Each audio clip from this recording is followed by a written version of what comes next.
नमस्कार, आप देख रहे हैं न्यूज रूम लाइव और मैं हूं आपके साथ विभा उपाध्याय। बुलेटिन में सबसे पहले बात उस कुर्सी की जो खदान को लेकर इस वक्त फंस चुकी है।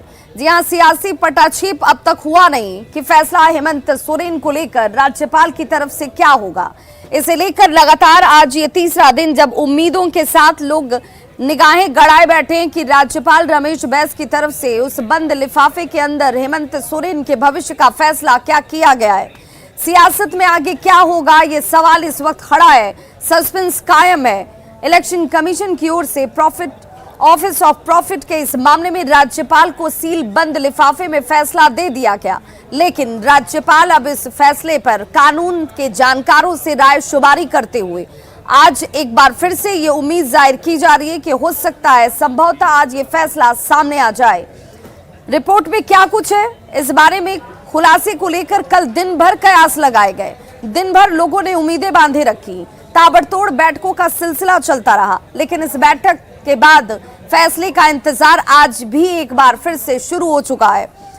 2 बार कल यूपीए की बैठक बुलाई जाती है, जिसमें तमाम विधायकों की मौजूदगी मुख्यमंत्री हेमंत सोरेन के आवास पर नजर आई। आज एक बार फिर से 11 बजे से यह बैठक मुख्यमंत्री के आवास पर शुरू हो चुकी है, लेकिन सब एक सुर में यही कह रहे हैं कि राज्यपाल के फैसले के लिए इंतजार करिए। फैसला क्या है, रणनीति उसी के अनुरूप कार्य करेगी।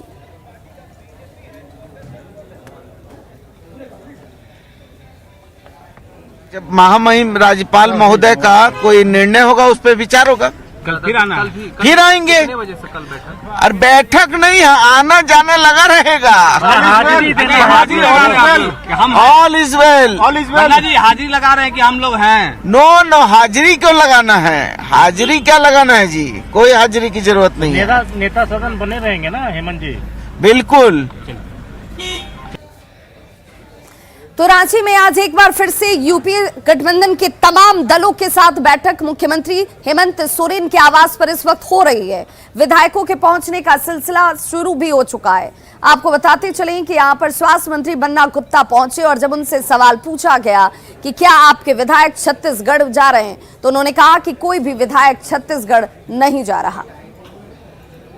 चर्चा है, अब चर्चा है तो अब देखते हैं नेता सदन क्या उनका आदेश निर्देश होगा और हमारी पार्टी का क्या आदेश निर्देश होगा। जो आदेश निर्देश होगा, ऐसे चांसेस हैं कि एमएलए बाहर जाएंगे यहाँ से। अब ये तो अब हम अंदर जाएंगे तब ना।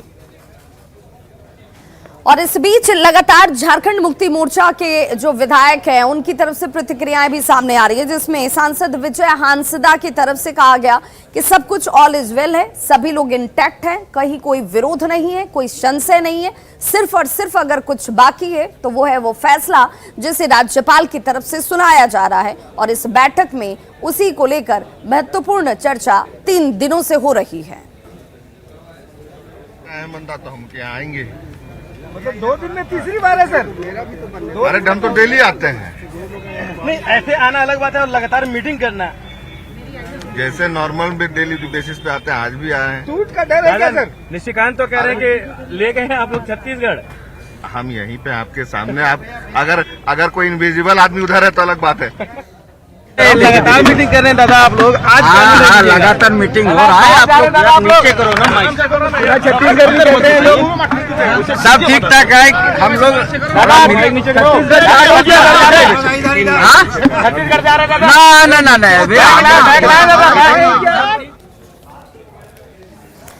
तो झारखंड में जारी सियासी हलचल के बीच लगातार प्रतिक्रियाओं का दौर भी शुरू हो चुका है, जिसमें सत्ता पक्ष की बात कीजिए या विपक्ष की बात कीजिए, अपनी अपनी प्रतिक्रियाएं सामने रखी जा रही हैं। सत्ता पक्ष जहां ये कह रहा है कि हम सिर्फ इंतजार कर रहे हैं राज्यपाल के फैसले का, फैसला जो भी होगा सरकार की सेहत पर इसका कोई असर नहीं पड़ेगा, जबकि विपक्ष ये कह रहा है कि जो किया गया, भ्रष्टाचार में लिप्त और संलिप्त रहे हैं तो कार्रवाई जरूर होनी चाहिए। हालांकि सब कुछ राज्यपाल पर निर्भर है।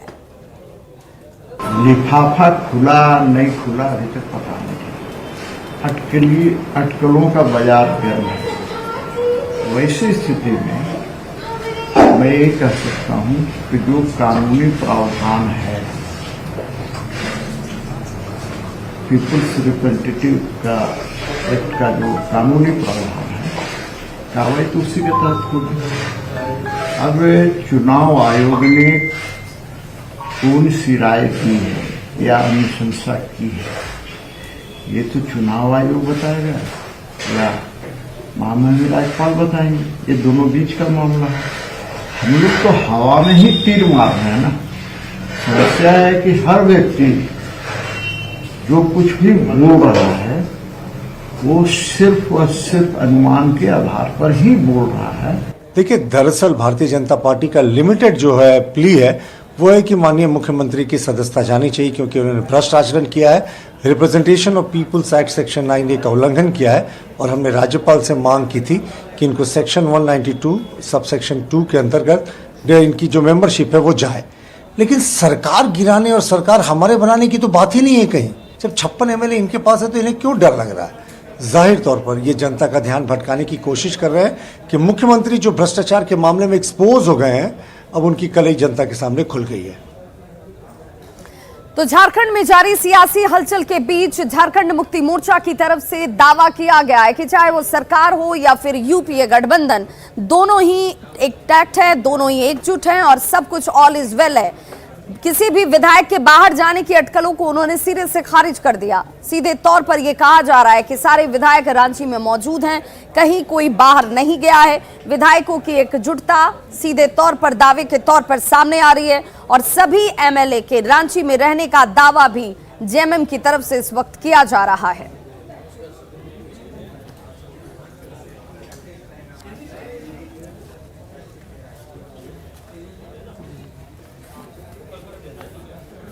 और संवाददाता संजय सिन्हा हमारे साथ इस वक्त सीधे रांची मुख्यमंत्री आवास के बाहर से जुड़ चुके हैं। संजय, सुबह की शुरुआत और एक बार फिर से वही चर्चा कि आज क्या फैसला आएगा, लेकिन उस फैसले के आने से पहले ताबड़तोड़ बैठकें जरूर मुख्यमंत्री के आवास पर लगातार तीसरे दिन भी आज हो रही हैं। कौन कौन से विधायक पहुंच चुके हैं, क्या बैठक शुरू हो चुकी है?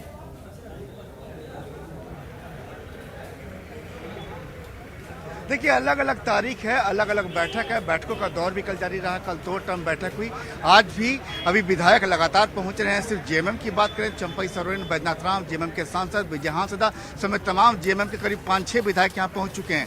अगर कांग्रेस की बात करें तो 3 मंत्री यहां आ चुके हैं। रामेश्वर उरांव, बन्ना गुप्ता, बादल पत्रलेख यहां पहुंच चुके हैं और सभी विधायकों ने एक ही सुर से दावा किया है कि कोई भी विधायक महागठबंधन का छत्तीसगढ़ नहीं गया है। एक सवाल यह भी पूछा गया कि क्या विधायकों को अपने साथ बैग लाने का निर्देश दिया गया है ताकि किसी भी समय उनकी रवानगी की जा सके, लेकिन साफ इंकार किया गया है, ऐसा कुछ भी नहीं है। और आप देख रहे हैं कि यहाँ से बैठक अब थोड़ी देर बाद शुरू होगी। हालांकि जैसे जैसे यहाँ पर विधायक आ रहे हैं, आज किसी भी पत्रकार को सीएम हाउस में प्रवेश करने नहीं दिया जा रहा है। कल तक हालांकि प्रवेश 100 मीटर अंदर तक था, लेकिन आज प्रवेश यहीं तक है। और इसके पीछे क्या रणनीति है, जो कि कल साफ ही क्लियर हो गया था कि वास्तव में आज फिर बैठकों का दौर होगा। बैठक को समझिए एक तरीके से आप कह सकते हैं कि जैसे स्कूल में हम जाते हैं तो अटेंडेंस सीट होता है कि वहाँ पर हम बोलते हैं yes ma'am I am present, वही वाला मामला है कि यहाँ पर भी एक तरीके से सभी विधायक अपनी अपनी हाजिरी दे रहे हैं। हालांकि इंकार करते हैं कि हम एकजुट हैं, लेकिन संजय, अगर ये प्रेजेंस बार बार और हर रोज अगर यहाँ पर हो रही है तो रणनीति तो एक दिन ही बन गई होगी या आज की तारीख का इंतजार नहीं किया जा रहा होगा। रणनीति पर चर्चा और उससे तमाम प्लानिंग की जा चुकी होगी।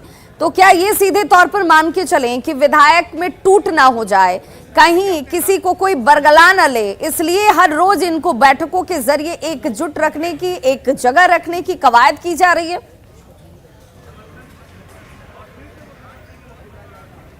बिल्कुल भी आपने बिल्कुल सही कहा। ये वही है कि एकजुटता नजर आनी चाहिए।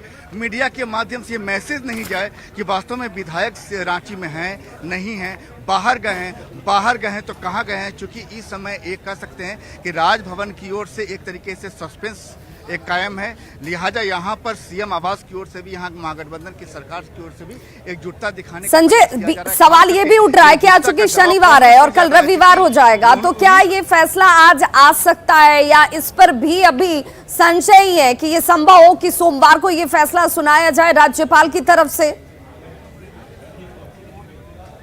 बिल्कुल देखिए महुआ मांझी यहाँ पर तुरंत अभी सीएम आवास के बाहर में ही खड़ी हैं। और देखिए जो सवाल कहा जाए महुआ मांझी का कि यहाँ पर महुआ मांझी हालांकि इस मुद्दे पर हम ये सवाल भी रखने की कोशिश करेंगे। क्या बोल रही हैं? कहीं जाने की बात तो नहीं है छत्तीसगढ़ या कहीं? बिल्कुल नहीं, ये सब अफवाह है और भाजपा द्वारा सब साजिश है। मैडम एक सवाल है, अभी कहा गया है कि सभी विधायकों को अपना बैग एंड बैगेज लेके आना है, यहाँ से कहीं जाना है, क्या इसमें कितनी सच्चाई है? मैडम इस तरफ देखिए, मैडम इस तरफ देखिए। जी देखिए, इसमें कोई सच्चाई नहीं है। आप लोग देख रहे हैं पिछले कई दिनों से तरह तरह की अफवाहें फैलाई जा रही हैं साजिश के तहत। अभी तक वो लेटर डिस्पैच नहीं हुआ, अभी तक वो पत्र निर्गत नहीं किया राजभवन से, लेकिन सब कुछ अंदर में क्या है सब पता है। मैडम आप लोग रेडी हैं हर चीज के लिए, हर विकल्प के लिए? आप देख रहे हैं सारे लोग खुश हैं, पार्टी कर रहे हैं, सरकार को कोई खतरा नहीं है और माननीय मुख्यमंत्री भी सुरक्षित है। मैडम ये अटेंडेंस तो नहीं लग रहा आप लोगों का एवरीडे सुबह शाम? नहीं, मैं तो सांसद हूँ, मैं पार्टी की तरफ से आई हूँ, लेकिन ऐसा कुछ भी नहीं है, सब लोग आ रहे हैं, एकजुटता दिखा रहे हैं। चलिए बहुत बहुत शुक्रिया, शुक्रिया। इस संकट की घड़ी में तो आप देख रहे हैं कि राजनीति में हर मिनट कीमती होता है, क्योंकि यहाँ पर कयासों का बाजार, राजधानी में अटकलों का बाजार गर्म है और यहाँ पर लगातार देख लीजिए, बिल्कुल यहाँ पर देख रहे हैं कि यहाँ पर देखिए प्रदीप यादव पहुंचे हैं, प्रदीप यादव पूछे हैं। हालांकि प्रदीप जी देखिए, प्रदीप जी हालांकि अभी हर बार पिछले कई दिनों से मीडिया से बात करने में प्रदीप जी बच रहे हैं। प्रदीप जी से साफ शीशा लगा रखा है, क्योंकि कोई बातचीत करने की गुंजाइश ही न बचे। आपको याद होगा प्रदीप यादव वैसे भी मीडिया से लंबे समय से बात करते परहेज करते रहे, लेकिन बता दें दबाव सीधा तौर पर कांग्रेस को है। कांग्रेस को महागठबंधन के सामने ये मैसेज रखना है कि हम वास्तव में, हमारे तमाम विधायक मंत्री समिति यहाँ पहुंच रहे हैं। ये मैसेज सिर्फ विधायक महागठबंधन के विधायकों के लिए नहीं है, बल्कि सांसदों के लिए भी है। महुआ मांझी हो या विजय हांसदा हो, तमाम यहाँ पर लोग पहुंच रहे हैं। और जब तक यहाँ पर देख रहे हैं कि यहाँ पर कोई बातें नहीं है, वैसे कोई बातें नहीं हुआ। अच्छा, बोल रहे हैं कि अभी जो 3 विधायकों को कैश कांड में जो वहाँ पर कहा गया, स्पीकर को फैसला लेने का जो है सख्त एक आदेश दिया गया। सर एक सवाल सर, विधायक जी एक सवाल है सर कि सभी को बैग एंड बैगेज लेके आने कहा गया, क्या सच्चाई है? नहीं कोई बात नहीं, उससे कोई बातें नहीं है। ठीक, आप देख रहे हैं कि यहाँ पर साफ तौर पर विधायक जो हैं बात करने से मना कर रहे हैं।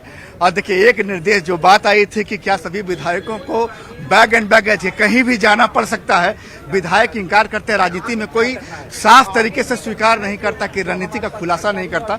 और आपको एक बात बता दें कि बहुत बारीक से समझने की जरूरत है कि कहा नियम के अनुसार देखिए, राज्यपाल का जो भी निर्देश है वो वास्तव में भारतीय निर्वाचन आयोग को भेजा जा चुका है। वहां से वो निर्देश झारखंड विधानसभा के स्पीकर के साथ साथ यहाँ पर जो है आपको जो स्पीकर को भी आएगा। यहाँ पर देखिए कुछ और यहाँ पर पहुंचे हैं, देखिए महुआ मांझी ही हैं, देखिए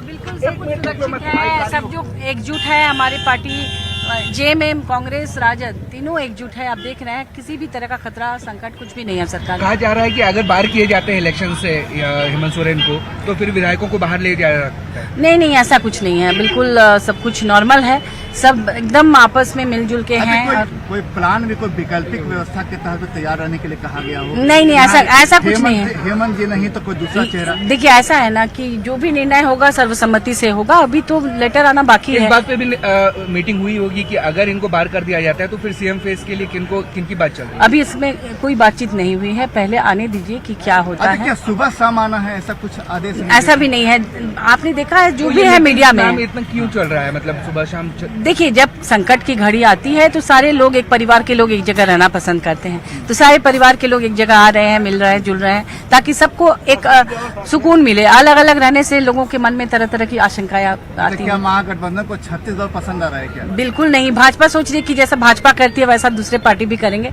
इसकी जरूरत ही नहीं है। हमारे झारखंड में ही सब लोग हैं। कितने बजे शुरू होगी? ऐसे तो समय दिया गया होगा? नहीं, सुबह 11 बजे ही सब लोग आ रहे हैं, 11 सोचकर आगे पीछे होता ही रहता है। Are you denying resort politics totally? बिल्कुल, यहाँ हमारे यहाँ इस तरह का पॉलिटिक्स ना तो कभी हुआ है ना होगा। सुबह में एवरीबॉडी महुआ मांझी ने साफ कहा कि सुबह यहाँ पे बैठक का समय 11 बजे था, पहुंचने का निर्देश भी है, लेकिन यहाँ पर अभी फिलहाल जो है कि विधायक जो हैं अभी पहुंच ही रहे हैं। लेकिन उनके सामने देखिए कॉमन सवाल ये जा रहा है, क्या आपको छत्तीसगढ़ पसंद आ रहा है? क्या बैग एंड बैगेज के साथ पहुंचे, कहीं जाना पड़ सकता है? साफ इंकार है। लेकिन ये गिनती महत्वपूर्ण होगी कि हर दिन विधायकों की संख्या बढ़ती है या विधायकों की संख्या घटती है, बड़ा सवाल होगा। यहाँ पर देख वही सब बैग हम लोग नहीं देखेंगे। बैग सब दिन रहता है, सब दिन रहता है। तो बैग में क्या है, कपड़ा वगैरह? कपड़ा रहता है हमेशा। कितने दिन के लिए निकल रहे हैं? निकल नहीं रहे, कपड़ा रहता ही है हमारा। ये छत्तीसगढ़ जाना है आप लोगों को? नहीं, छत्तीसगढ़ यही रहना है भाई, ही रहना है। फिर कल मुलाकात होगी। तो आप यहाँ पर देख रहे हैं कि विधायक लगातार यहाँ पर पहुंच रहे हैं। यहाँ पर देखिए, यहाँ पर देखिए, मैडम थोड़ा सा तो यहाँ पर जोबा मैडम देखिए जोबा मांझी पहुंची है यहाँ पर, लेकिन देखिए देखिए जोबा मांझी यहाँ पहुंची हैं, लेकिन कार का शीशा नहीं खुल रहा। कुछ विधायक जो हैं, कुछ विधायक यहाँ पर समझ लीजिए कि खुलकर बात कर रहे हैं, तो कुछ विधायक जो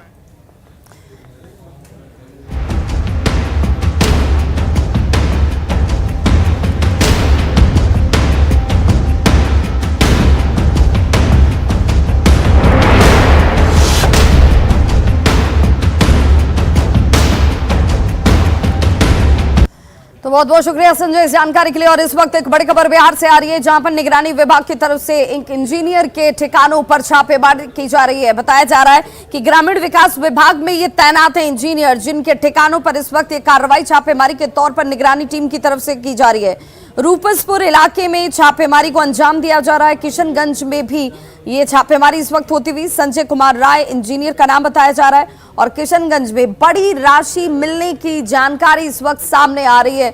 जो जानकारी इस वक्त सामने है उसमें रूपसपुर इलाके में किशनगंज में ये छापेमारी आय से अधिक संपत्ति के मामले में ठिकानों पर तमाम इंजीनियरों के इस वक्त होती हुई, जिसमें निगरानी की टीम जो है वो कार्रवाई कर रही है। और ये तस्वीरें देख लीजिए, ये वो तस्वीरें हैं जो निगरानी की टीम जब छापेमारी करने के लिए आवास पर पहुंची तो ये रकम यहां से बरामद किए जाते हैं और गाड़ियों के ढेर आपको नजर आ रहे होंगे। किशनगंज में कैश मिलने की सूचना और तस्वीरें आपके सामने टीवी स्क्रीन पर। आय से अधिक संपत्ति का ये पूरा मामला, जहां पर गड्डियों का अंबार लगा हुआ है और अब निगरानी की टीम की तरफ से इस रकम को गिना जा रहा है कि आखिर कितनी रकम आय से अधिक संपत्ति के तौर पर अर्जित करके रखी गई।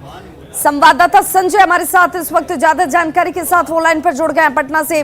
संजय, एक और भ्रष्ट अधिकारी के ऊपर कार्रवाई निगरानी की टीम की तरफ से। बिल्कुल विवाह, देखिए हम लोग लगातार खबर दिखा रहे हैं, लेकिन जो भ्रष्ट अफसर है अपनी करतूतों से बाज नहीं आ रही है। तस्वीरें देखकर आप सहज ही समझ रही होंगी जो कार्यपालक अभियंता है संजय कुमार राय, ग्रामीण विकास विभाग में किस तरीके से अपना डिपार्टमेंट वो चला रहे थे। और ये पैसा बताया जा रहा है कि उन्हीं का है और उनके साथ उनके सबऑर्डिनेट्स है, उन्होंने छिपा कर रखा हुआ था पैसा। और उसके बाद जब निगरानी की टीम पहुंची तो ये गड्डियों की ढेर है, नोटों की ढेर आप इसे कर सकती हैं। और ये कोई मामूली रकम नहीं है, कई करोड़ में ये जा सकती है रकम। हालांकि नोट गिनने की मशीन जो है मंगाई गई है, नोट गिना जा रहा है, लेकिन अंदाज लगाया जा रहा है कई करोड़ रुपए ये हो सकते हैं। एक बार फिर से चौंकाने वाली तस्वीर बिहार सरकार के एक सरकारी मुलाजिम की, जिसने किस तरीके से अखुद संपत्ति अर्जित कर रखी है भ्रष्टाचार की। इससे और भला बढ़कर क्या तस्वीर हो सकती है कि बिहार में किस कदर भ्रष्टाचार, जिस सरकार में जीरो टॉलरेंस की पॉलिसी हो। नई सरकार के गठन के बाद संजय, ये पहला ऐसा मामला दिख रहा है जहां पर निगरानी की टीम जो है जब छापेमारी करने के लिए पहुंची है तो इस बड़ी रकम की बरामदगी की गई है। जी निश्चित तौर पर, और हैरानी हो रही है, जो निगरानी के अधिकारी हैं उनसे मेरी बात हुई है, वे हैरान है इतनी भारी भरकम राशि को देखकर। कुछ दिनों पहले पटना में भी मिला था, सुल्तानगंज इलाके में एक अधिकारी थे उनके आवास पे। और उसके बाद ये दूसरी तस्वीर, भारी भरकम राशि, काउंटिंग होगी तब पता चलेगा कितने करोड़ में ये पहुंचती है। लेकिन देखकर अंदाजा लगाया जा सकता है विवाह कि कितनी भारी भरकम राशि है ये, किस तरीके से सरकारी मुलाजिम जो है अपने को धन कुबेर बनाने में लगा हुआ था। बहुत बहुत शुक्रिया संजय इस जानकारी के लिए। और जरा एक बार फिर से इन तस्वीरों को देख लीजिए, एक्सक्लूसिव तस्वीरें आपके टीवी स्क्रीन पर। आय से अधिक संपत्ति के मामले में आरोप भ्रष्ट इंजीनियर के ऊपर, जिसपे कहा जा रहा है कि रूपसपुर इलाके में तो छापेमारी की ही जा रही है, किशनगंज में भी ये छापेमारी की गई और भारी रकम की बरामदगी हुई है। करोड़ों में ये रकम बताई जा रही है। हालांकि इस वक्त काउंटिंग का सिलसिला जो है वो शुरू हो चुका है इस रकम को लेकर।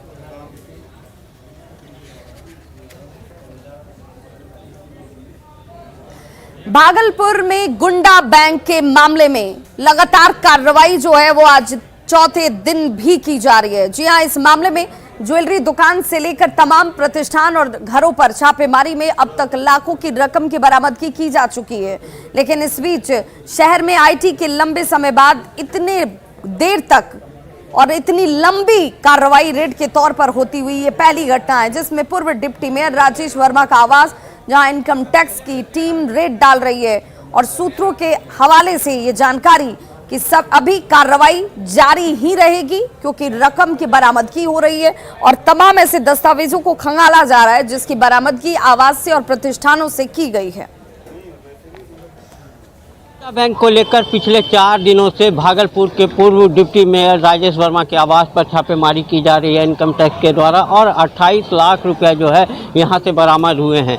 लगातार जो है छानबीन के क्रम में कई खुलासे हो रहे हैं यहां पर, और अब जो नया खुलासा हुआ है सूत्रों के अनुसार जो कहा जा रहा है कि इसमें हवाला के भी कारोबार के में शामिल होने की बात कही जा रही है कि हवाला के द्वारा भी जो है पैसे का लेन देन यहाँ पर किया जाता था, जिसको लेकर अब उसकी छानबीन शुरू की गई है। वहीं पर जो जितने भी जगहों पर छापेमारी की गई, 25 जगह से ज़्यादा जगहों पर छापेमारी की जा चुकी है, वहां से जो है राजेश वर्मा के ही जो है कई कागजात बरामद हुए हैं, जिनमें की ज़मीन के कागजात ज़्यादा हैं, जिसको लेकर भी लगातार जो है इनकम टैक्स की टीम जो है छानबीन में जुटी हुई है, वहीं वैल्यूएशन भी कर रही है। अभी तो मेरे पूरे नज़र में नहीं है, जो भी कागज वगैरह है डॉक्यूमेंट्स कैश भी कुछ लिए हैं। कैश जो केस सेल का थोड़ा बहुत केस था वो हमने अपने से ही जब्त करवाया है, वो दुकान का सेल था जब्त करवाया। टोटल कितना कैश जब्त हुआ होगा? 28 लाख के लगभग 28 लाख कैश जब्त हुआ। वो हमारी दुकान का सेल वगैरह था, वो हमने अपने स्वेच्छा से जमा करवाया है, उन्होंने जब्त नहीं किया, अपनी स्वेच्छा से दिए, वो असेसमेंट होगा तब रिटर्न हो जाएगा। वहीं कई इलाकों में जो है इनकम टैक्स के अधिकारी जो है जाकर ज़मीनों को भी देख रहे हैं कि वो किनकी ज़मीन है या मकान जो है शहर में किनका मकान है। इनकम टैक्स के अधिकारियों को जो जानकारी मिली है कि शहर में कई भूखंड और ज़मीन जो है इनके नाम से हैं, उसकी भी जाँच अब लगातार की जा रही है। चौथे दिन भी लगातार जाँच जारी है। आशीष रंजन, न्यूज़ 18 भागलपुर। तो खबरों का सिलसिला लगातार जारी, आप देखते रहिए न्यूज़ 18 बिहार झारखंड। यहाँ खबरों का सिलसिला कभी नहीं थमता।